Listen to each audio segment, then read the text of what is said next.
জরুরি কিছু কথা বলতে আসছিলাম আসলে।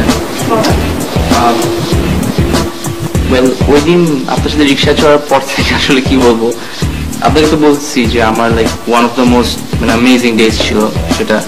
And thank you so much, মানে আমার স্বপ্ন পূরণ করার জন্য, আমার ইচ্ছা পূরণ করার জন্য আপনাকে অনেক অনেক অনেক বেশি থ্যাংকস। মানে অন্য কোনো টিচার অবভিয়াসলি শুনতেন, আপনি আমার আবদার পূরণ করেছেন, মানে you the best.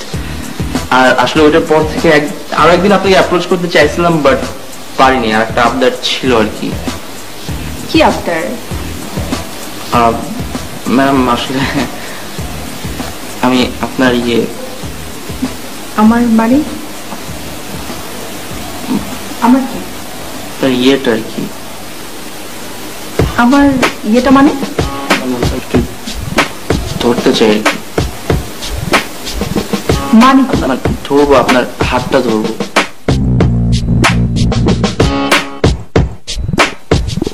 Ma'am just আপনার হাত একবার খালি ধরতে চাই ম্যাম, প্লিজ। অনেক ইচ্ছা আপনার হাতটা একদিন খেয়ে ধরে জাস্ট কিছুক্ষণ বসে হাতটা ধরবো ম্যাম, আর কিচ্ছু না প্লিজ ম্যাম। এটা অনেক দিনের স্বপ্ন, এটা লাস্ট আবদার, কোনো আবদার ম্যাম, প্লিজ এটা শেষ ম্যাম, প্লিজ। শোনো সালমান, সেদিন আমি তোমার সাথে ঘুরেছি, আমরা চটপটি খেয়েছি, যা কিছু করেছি সবকিছু না, তুমি আমার খুব ফেভারিট স্টুডেন্টদের মধ্যে একজন, দ্যাটস ওয়াই তোমার একটা ইচ্ছা পূরণ ছিল অথবা স্বপ্ন পূরণ ছিল। বাট অ্যাজ এ টিচার আমি তোমার একটা ইচ্ছা পূরণ করতেই পারি, তাই না?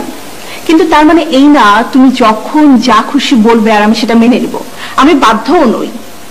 অ্যাকচুয়ালি এখন না সময় হয়েছে তোমার নিজেকে কন্ট্রোল করার।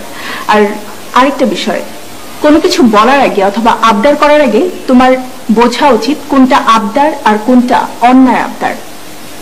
বুঝতে পেরেছ? আরেকটা বিষয়, তুমি কি একবারও ভেবেছো ওই দিন তোমার আমার পরিচিত কেউ অথবা ইউনিভার্সিটির কেউ যদি দেখতো আমাদেরকে, অথবা ধরো ফ্যাকাল্টির কোন একটা স্টুডেন্ট যদি আমাদেরকে দেখতো, তারা আমাদের রিলেশনটাকে কিভাবে নিত, কি মিন করতো?